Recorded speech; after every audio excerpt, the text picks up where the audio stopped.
What happens when someone who's already been dragged through public shame, courtrooms, and worldwide judgment sits across from a person who thinks he still owes everyone an explanation? He came in thinking this was a conversation about art, about surviving, about moving forward. I came in knowing there were things left unsaid.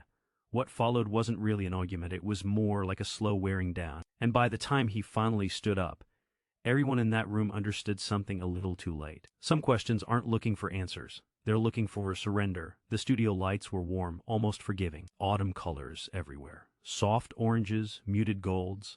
The kind of set meant to say, relax, you're safe here. The kind of place where hard conversations are supposed to feel easy. He sat there with one leg crossed, hands resting calmly in his lap. The suit was neat but simple. The tinted glasses hid his eyes, but not the exhaustion under them. He smiled politely when the applause died down, nodding once to the audience, like someone acknowledging the weather, not praise. For the first few minutes, everything went smoothly. We talked about films, about being back on set, about creating after long silence. He chose his words carefully, like someone who knows every sentence can be twisted later. Not trying to impress, just trying not to give anyone ammunition. He said he didn't see it as a comeback, more like continuing, that he never really left what mattered. People nodded along. It was comfortable. I hadn't said anything yet. I was listening, not with curiosity, but with a mental checklist, waiting. So I finally said, leaning forward, smiling just enough, "It's been quite a few years." He turned toward me. The smile stayed, but something firmer settled behind it. He agreed. Yes, it had.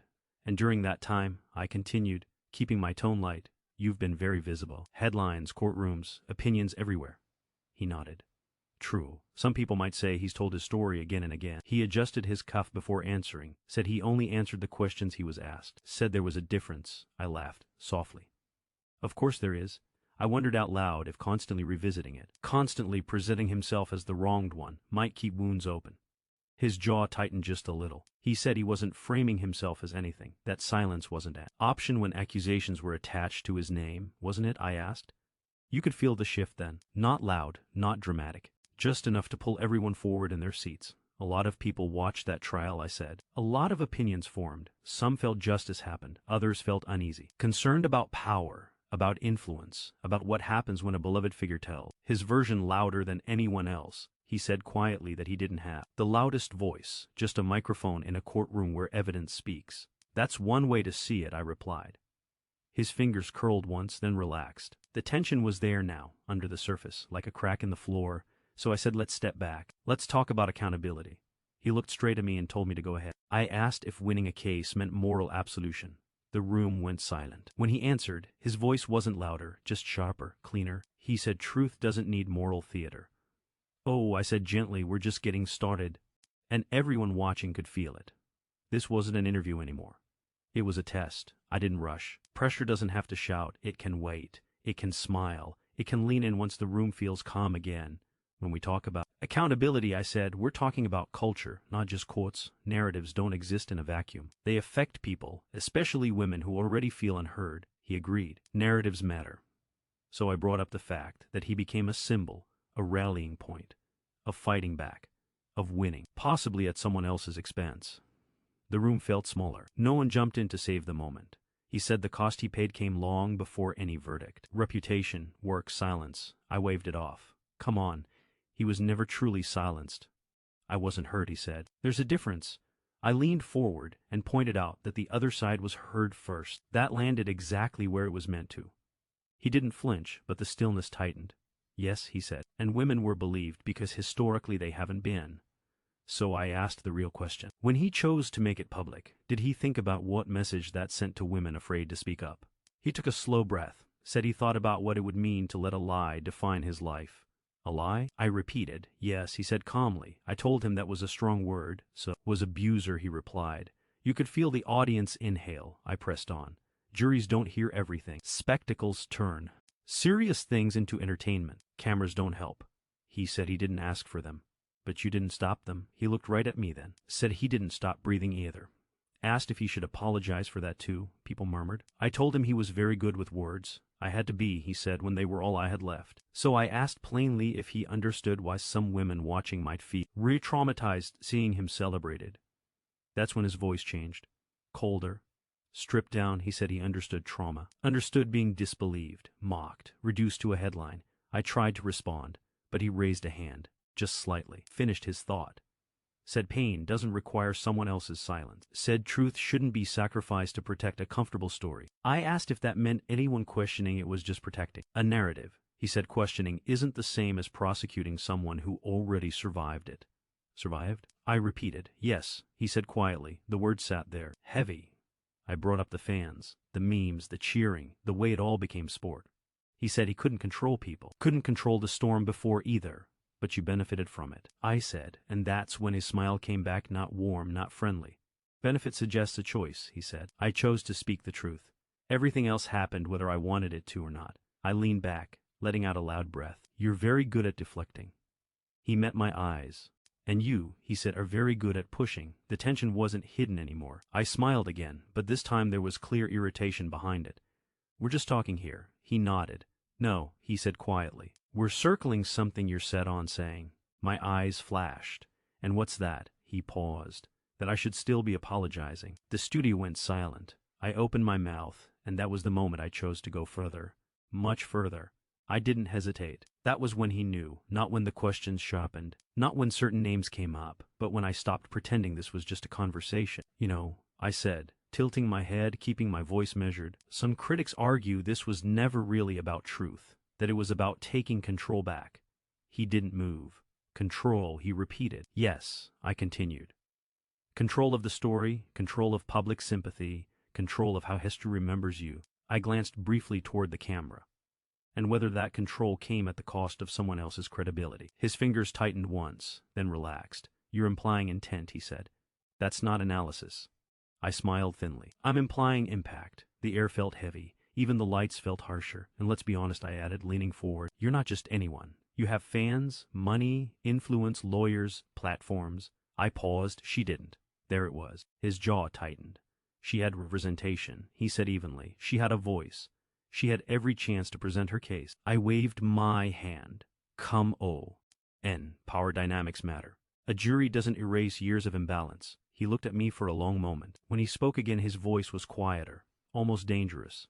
Are you saying evidence doesn't matter? I replied quickly. I'm saying context does, and context includes how society treats men like you. He nodded slowly. Men like me. Yes, I pressed. Men who are adored, protected, excused. He leaned back. For someone who talks nonstop about accountability, he said, you seem uncomfortable with facts. My eyes narrowed. Facts can be interpreted. Truth isn't, he replied. A murmur moved through the audience. I inhaled sharply. You know what bothered me most? Not even the allegation. It was the cheering, the laughing, the way a woman's pain became entertainment. His voice hardened. You think I enjoyed that? I shrugged. I think you didn't stop it. He laughed once, dry, humorless. Stop it how? Should I have apologized for defending myself? For rejecting something that wasn't true? I leaned in, emboldened. Some people would say yes. Silence slammed into the room. His smile disappeared. Say that again, he said. I didn't blink. Some people would say that when women speak about abuse, men should listen, not litigate. That was it. The room felt it. He felt it. He removed his glasses slowly and set them down. His eyes were clear, exhausted, focused straight at me. You don't get to rewrite what happened, he said. Not here. Not like this. I lifted my chin. I'm asking what accountability looks like. No, he corrected. You're demanding submission. Gasps from the audience. I scoffed. That's dramatic. He shook his head. What's dramatic is calling self-defense an act of violence. I opened my mouth. But he continued, controlled and precise. You took something that destroyed years of my life and turned it into a talking point. You reduced evidence to optics, trauma to ideology. I bristled. You don't get to lecture me about trauma. He leaned forward. I lived it. The words landed hard. My expression flickered for just a second, then hardened again. And yet, many survivors watching don't see you as one. His eyes didn't move. I'm not asking them to. I'm asking not to be used as a warning label. I crossed my arms. Public figures don't get privacy. He smiled again, empty. There it is. That idea that, because my face is familiar, my pain is negotiable. I shifted. You chose this life. He nodded once. I didn't choose to be lied about. I exhaled loudly. So everyone who questions the outcome is wrong. I'm saying, he replied, you turned questioning into punishment. Dead silence. My voice sharpened. Maybe people don't trust men who always play the victim. He stood, not angry, just deliberate. I didn't come here to convince you, and I'm done being examined like an exhibit. A voice tried to intervene. He raised a hand. No. I looked up, incredulous. You can't just walk away because you don't like hard questions. He looked down at me. I can, because these weren't questions. He picked up his glasses. They were accusations pretending to be concern. I scoffed. That's your interpretation. His gaze was ice cold. And this is my boundary. The room felt ready to crack. He reached for the microphone, and I realized too late this wasn't a debate anymore. It was an ending. The click echoed louder than it should have. No applause, no gasps, just heavy silence. So that's it. I asked. You're leaving because you don't like being challenged. He didn't answer right away. He straightened his jacket, smoothed his cuff. Then he turned. No, I'm leaving because you stopped listening a long time ago. I laughed sharply. Rich, coming from someone who controlled the story for months. He stepped toward the cameras. You want to talk narratives? Let's be honest with the people watching. For years, he said steady, I was told to stay quiet, to accept what was said about me, to disappear politely. I rolled my eyes. Oh, please. He didn't look at me. I was told defending myself would make things worse. That silence would look noble. That truth would surface on its own. It doesn't. Truth only survives if you're allowed to speak. And today I wasn't. I stood abruptly. That's absurd. You've spoken everywhere. He turned back, finished. You asked about accountability. Here's mine. I showed up. I answered respectfully. I stayed calm while you circled the same wound, not to understand it, but to reopen it. I scoffed. That's your opinion. He nodded. Exactly. And I'm done offering it to someone who only hears what confirms her view. A voice tried to slow him.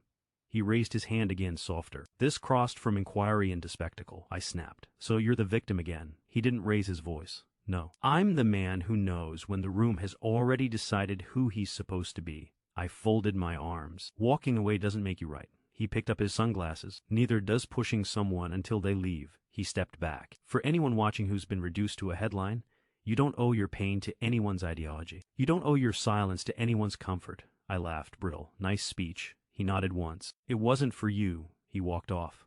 I called after him. History will judge this moment. He stopped, didn't turn. It already did. That's why I'm leaving. The doors closed. No one spoke. I stood frozen, control already gone. Finally, a break was called.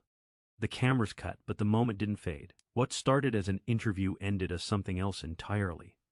Not a win. Not a meltdown. A line drawn in public. Some moments aren't loud. They're final.